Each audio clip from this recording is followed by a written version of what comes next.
He thought the dog had developed a territorial problem. He corrected him 11 times over 2 weeks. On the 12th day, he found out what the dog had been trying to tell him. Nobody thought of Bravo as a hero dog. He was a working dog, a 4-year-old German Shepherd that Carl Stanton had trained himself through obedience classes, track and work, and 2 years of weekend agility. Bravo was precise, responsive, the kind of dog that moved when told and stopped when told and held a position until released. He did not improvise. He did not freelance. He was, in Carl's assessment, the best trained dog he had ever owned, which is why what started happening in early June made no sense at all. Carl's son, Mateo, had just turned 2.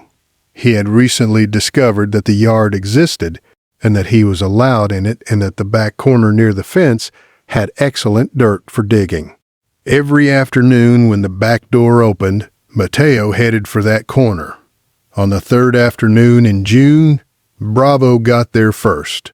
He stood between Mateo and the dirt patch and did not move. Not aggressively, no growl, no stiffness, no raised hackles, but planted, immovable. The 85-pound shepherd standing at a perfect heel-adjacent position between the toddler and the corner of the fence. Mateo walked around him. Bravo moved. Carl watched from the porch and told himself it was herding behavior, a natural GSD tendency around children. He redirected Bravo. The dog obeyed immediately and went to the other side of the yard. The next afternoon, same thing. Bravo positioned between Mateo and that corner before Carl had fully closed the back door. On the 5th day, Carl tested it. He brought Mateo to a different area of the yard first. Bravo followed, positioned normally beside them, relaxed. Carl then walked Mateo toward the back corner by the fence.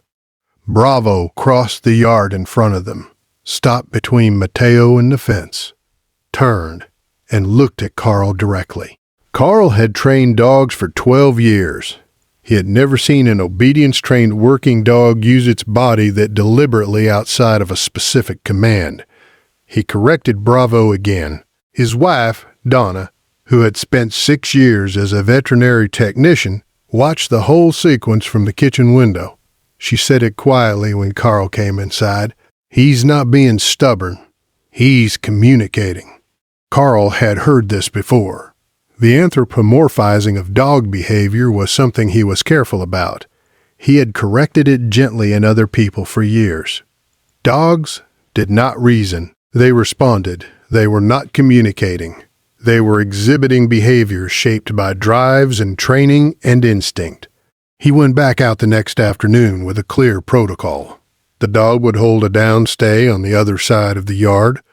Carl would bring Mateo to the corner so Mateo could have his digging time. Bravo held his downstay for 40 seconds. Then he broke it.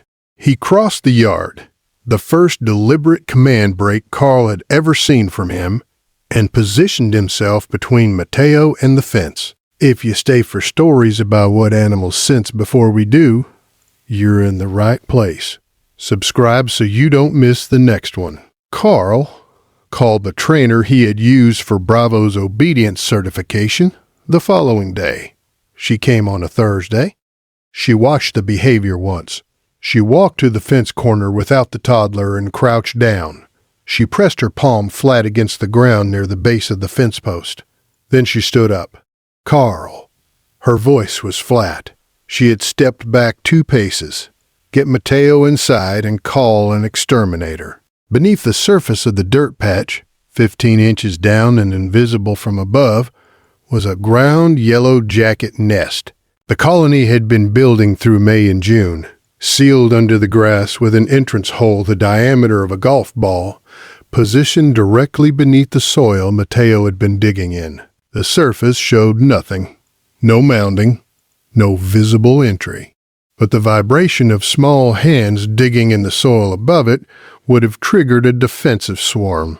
The exterminator removed the nest. He estimated the colony at over 6,000 individuals. He said, A toddler digging into this would have triggered a full defensive response, depending on the child's size and allergy status, he said, and then he stopped and let Carl fill in the rest.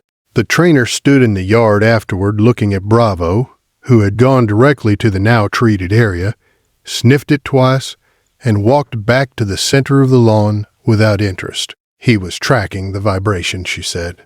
Possibly the pheromones.